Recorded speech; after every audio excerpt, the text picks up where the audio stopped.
Hello again, and welcome to another episode of My Favorite Conservative. I am Edward. I'm Andrea, but I am not conservative. But he is my favorite conservative. Thank you. You're welcome. What are we talking about today, Edward? Oh, goodness.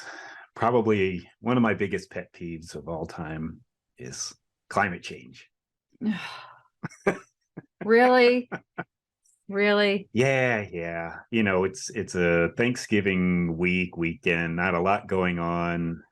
I thought we would use this time to try to make it fun for people, give people some information so when they're talking to their friends and whatnot, that they have a little bit of ammunition that they can use.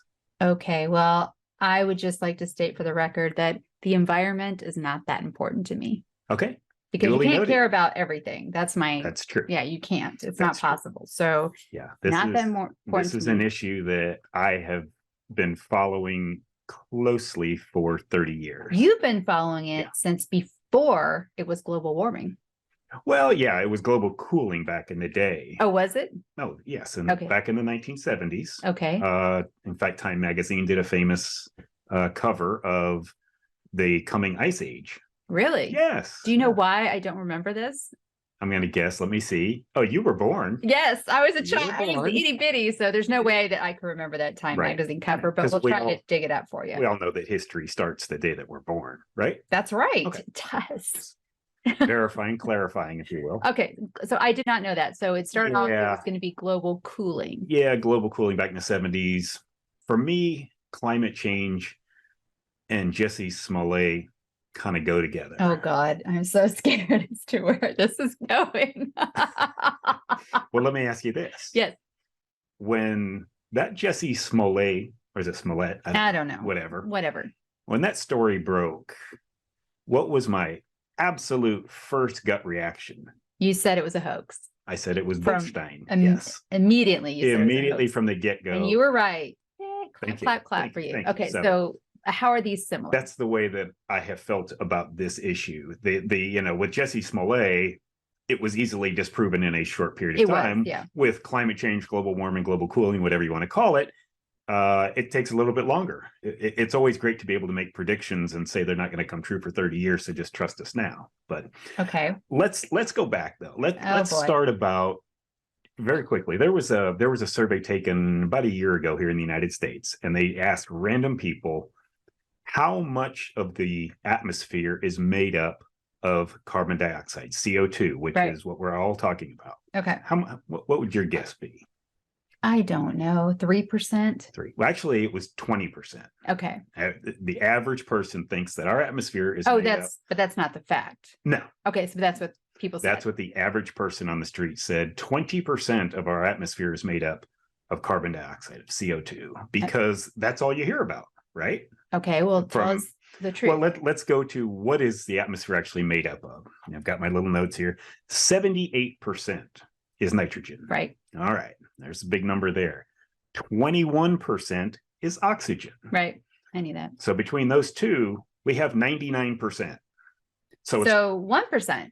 Yeah. So we've got 1% left. It's going to be kind of hard to get 20% out of the 1%, but out of that 1%, 0.9 or 90% of it is argon.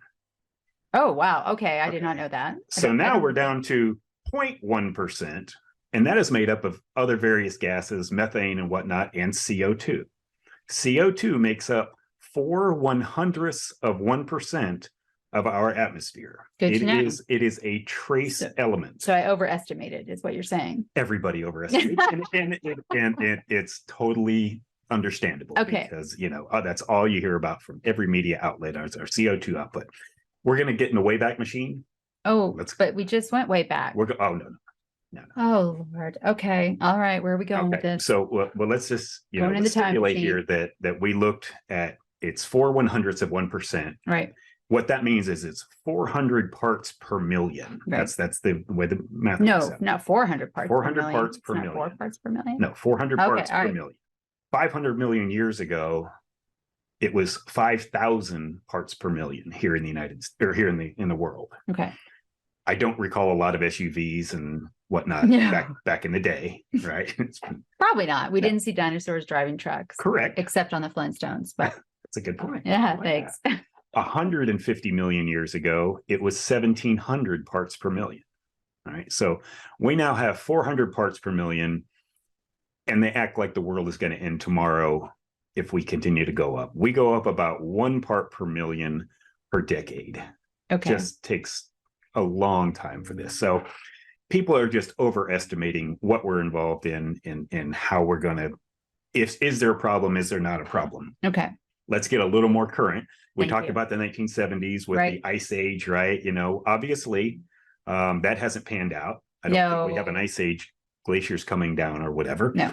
An important time a year is 1988, actually. Okay. Right here in the United States. I should remember this. I was in high school. You're in high school. Yes. Yes. Okay. In 1988, the Senate held its first, they called it global warming committee meetings.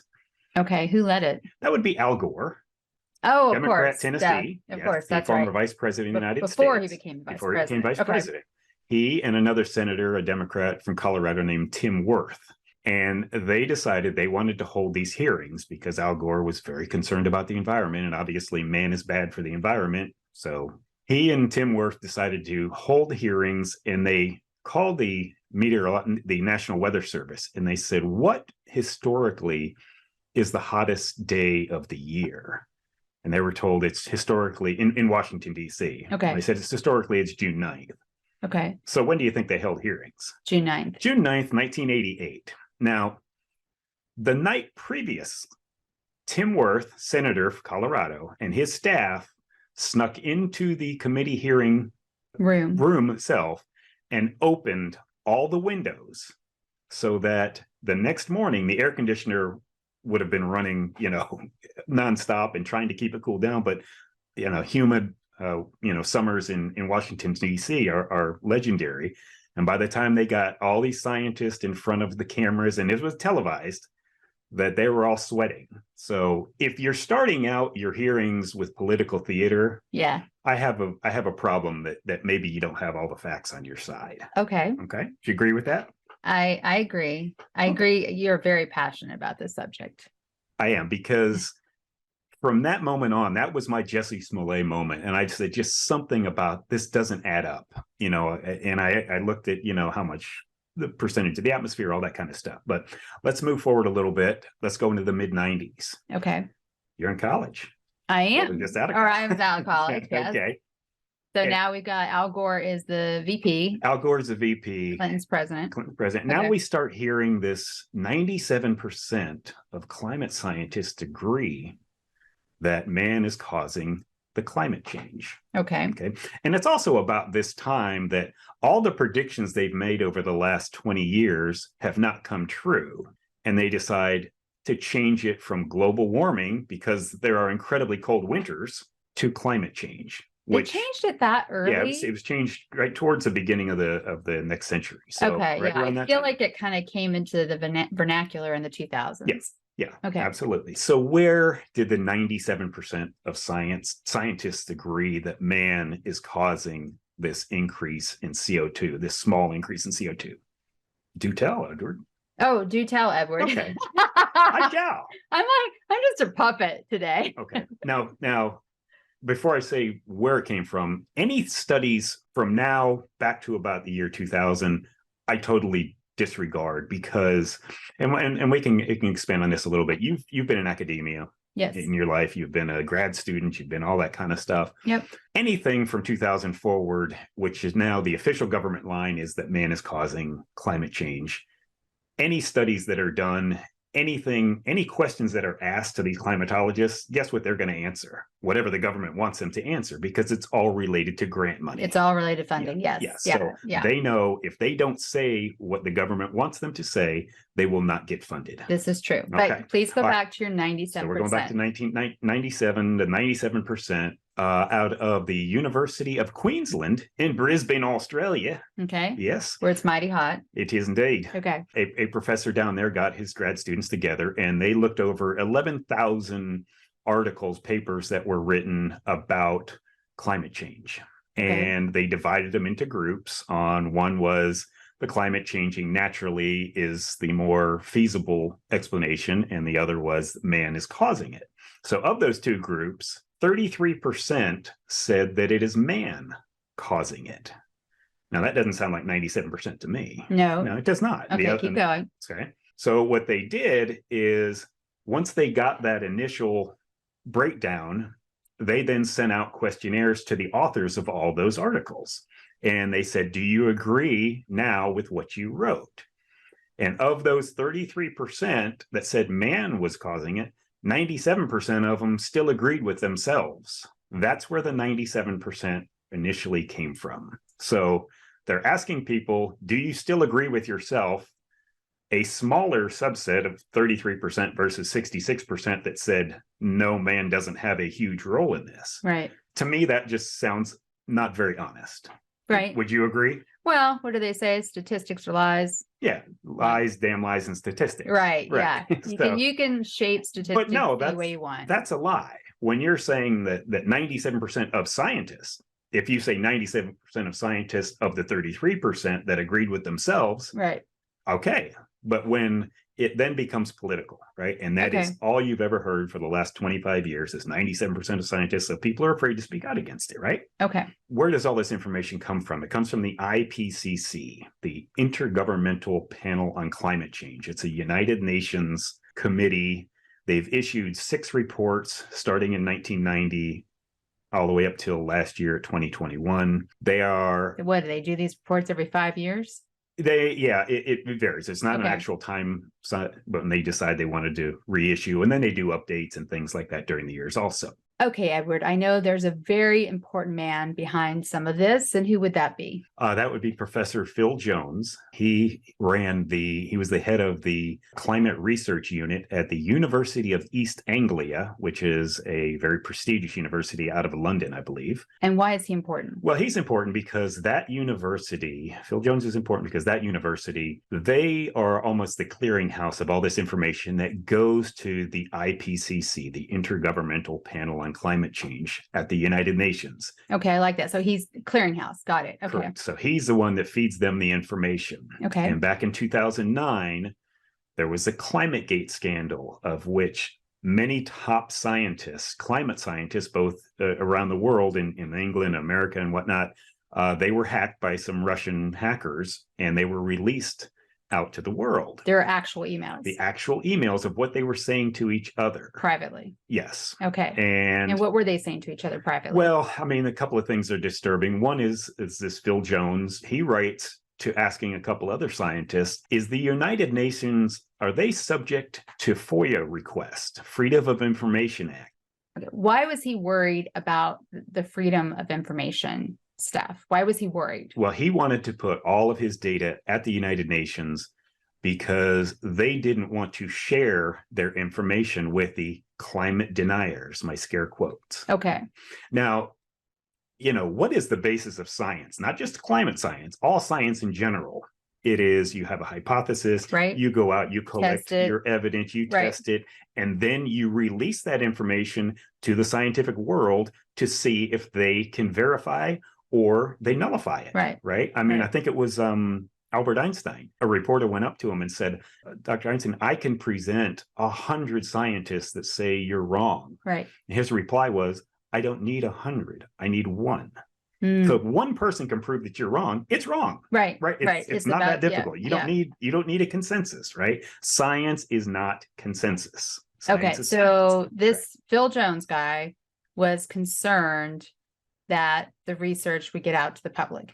And did ClimateGate make that happen? Is that what ClimateGate was? Not necessarily. It just showed the incestuous relationship that they had. Another thing that was revealed in there is he wanted to, quote, hide the decline in some studies. There were some studies that some American scientists had done, and they were leaving out certain portions of a medieval warm period and things like that. And he wanted to know what's the best way to hide these declines. Not real good if you're a scientist bent on searching for the truth. Okay, so he was trying to shape the facts the way he wanted them to be. Correct. And another portion of it, which I think is incredibly important, is I don't know if it was him or some of the other scientists that were involved, but they were incredibly upset with the scientific journals of the time if they ever allowed an opposite opinion to what their opinion was. There are conflicting opinions in journals all the time. Not. We're talking about Science magazine, all the top ones. They would have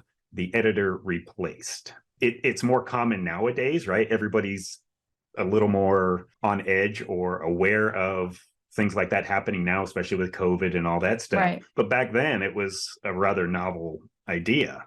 And so, yeah, they were getting people replaced at magazines if they presented any opposing viewpoint. So all those things came out, really gave them a black eye. Of course, they tried to explain them away and everything, but it's in their writing. It's in their own writing. Okay. So, yeah. All right. So what happened next? We can talk about propaganda, like in 2006, Al Gore's movie An Inconvenient Truth came out. Okay, but this was before before ClimateGate, right? Okay, so ClimateGate was 2009. Yeah, and that made an impact just on the public, it won an Oscar for best documentary. Fact, my oldest son, who is now 28, when he was in middle school, the 3 years he went to middle school, he said, "Dad, I had to watch this 5 times." Okay. 5 times? 5 times in 3 years. Yes. God. Okay. Kind of glad I missed it. It was just forced down these kids' throats. And that's why you're seeing so many activists nowadays. However, over in the UK, I give them credit. There was such an uproar because of so much of this was propaganda and couldn't be proven and could be disproven,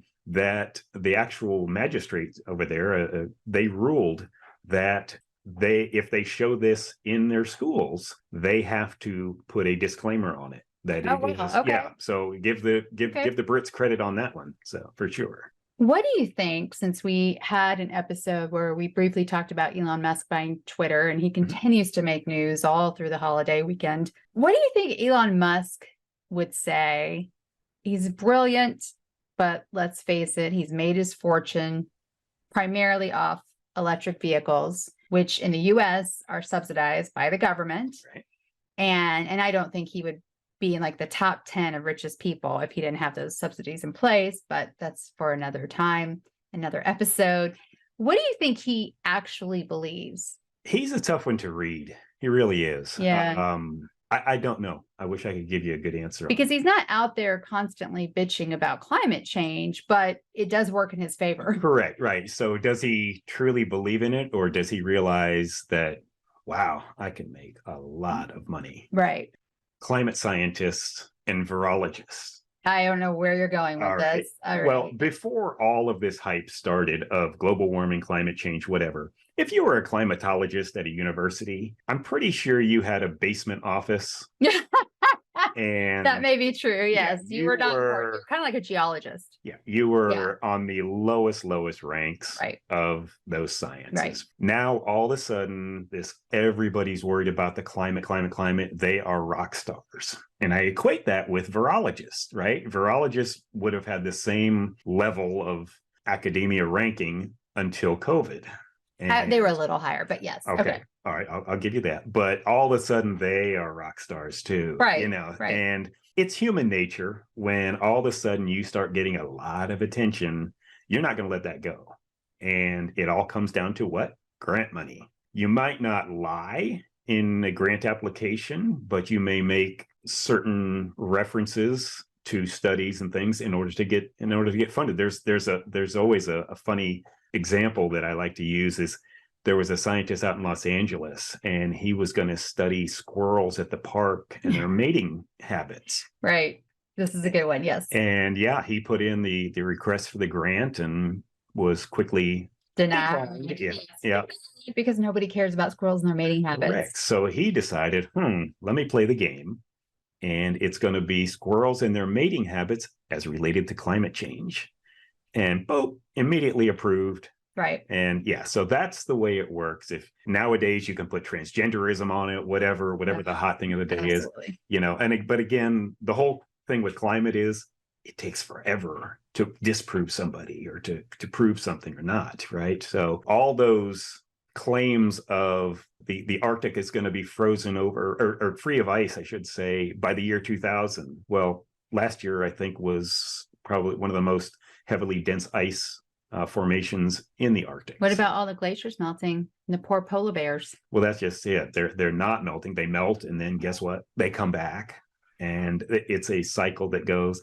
We no longer have extinct polar bears. They are off. I believe they've been taken off the endangered species list. It's once they stopped hunting them. Once the legal hunt stopped, it was surprising how their numbers increased. All right. Crazy. So I do see one more thing on your list about weather stations. Well, yeah, weather stations are very interesting. There's a climate scientist by the name of Anthony Watts, and he decided to conduct a study. He had people from around the world send in pictures of these weather stations and where they're located. And what he did in his study was he looked at them all, and he looked at how much buildup has grown around these weather stations and whether that can influence the temperature readings that they're getting from these weather stations. What do you mean by buildup?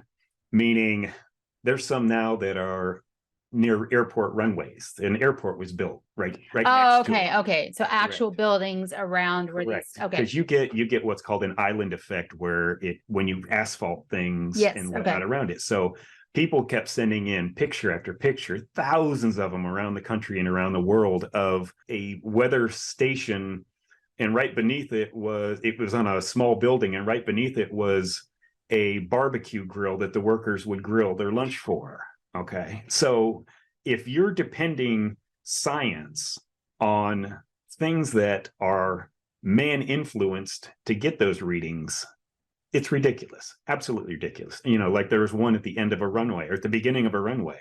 Well, what do the jets do when they get ready to take off? They throttle their engines forward. You get all that exhaust coming out the back, which is really hot. And it might increase the temperature of those stations. So that's why. That's interesting. Yeah, it is. And nothing is being taken into effect to account for the growth of civilization around these places. Everything that the climate community is based on is computer models.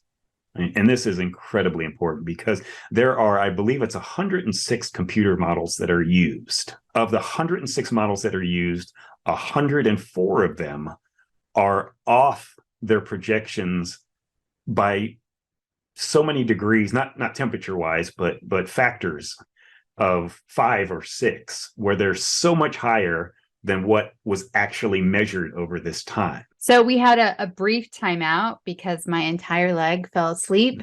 And you know what I'm going to blame? What?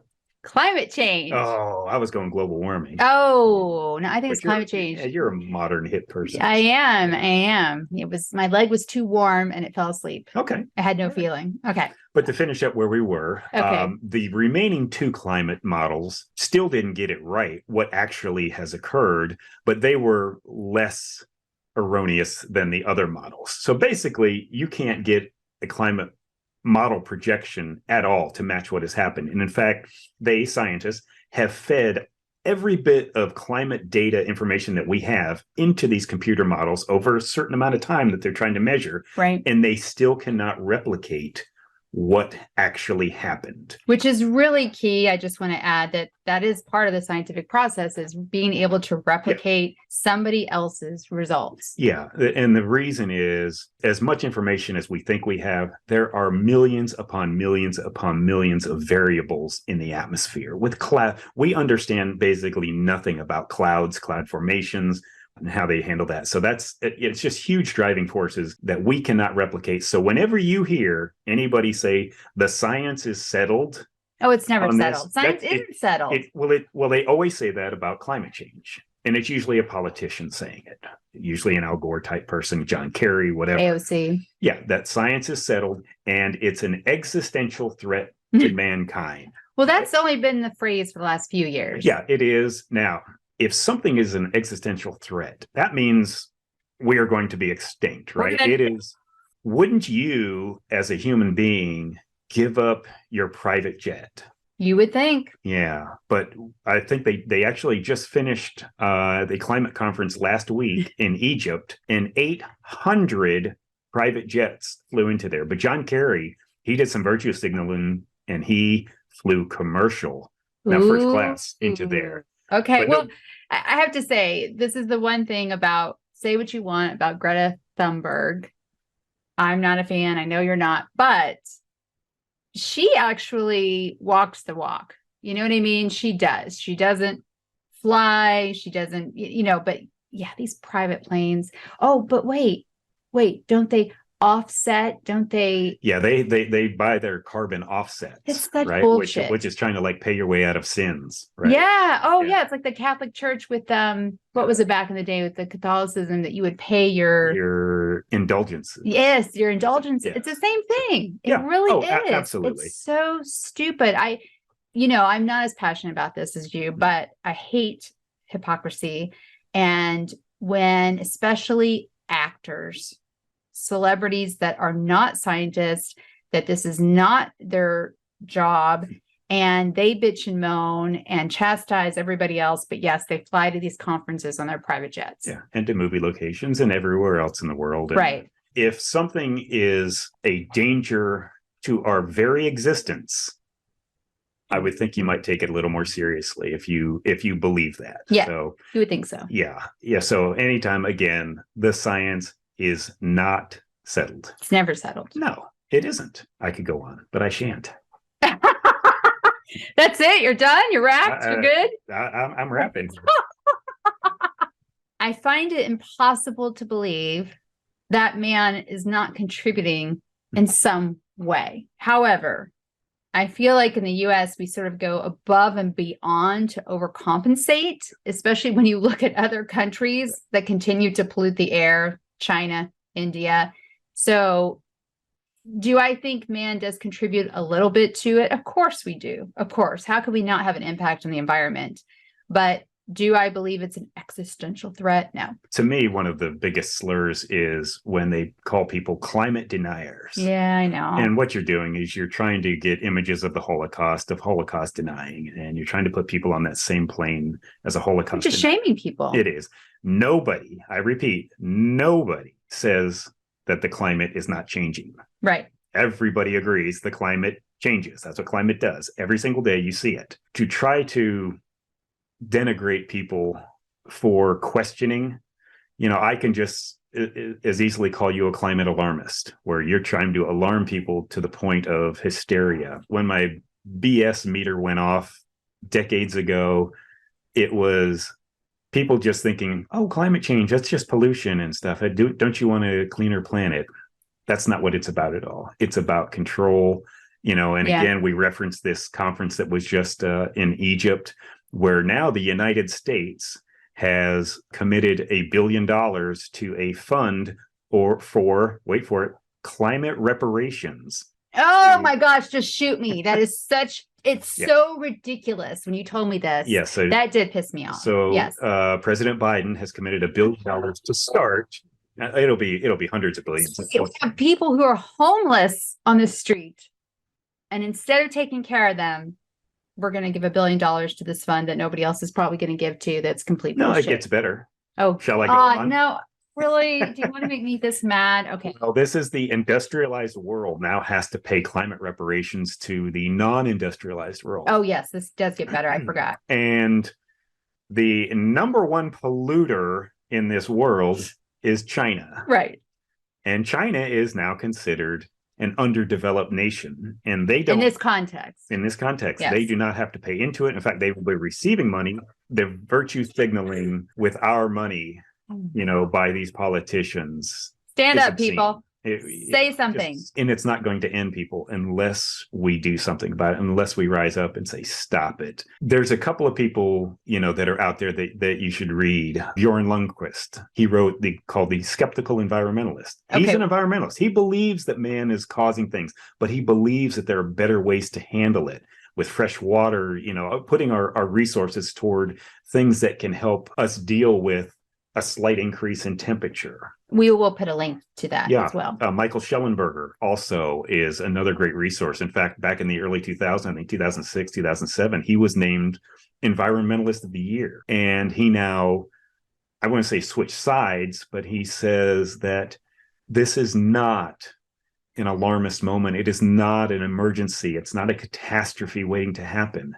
I think one of the great statistics he likes to use is we've had a decrease of 98% of deaths in terms of natural disasters. And the reason for that is we've industrialized our world. We've been able to project and predict things better, and we can overcome, with just a little common sense and a few dollars, instead of trying to remake society. Okay, I think we're going down a rabbit hole. We will put links to both of those. Do you want to get me started on electric cars? No. Okay. That's for another time. Okay, that's for another time. Well, my good friend Elon Musk. Thanks, everybody, for watching. It's been another episode of My Favorite Conservative. I am Edward. I'm Andrea, and I am not conservative. Bye. Bye.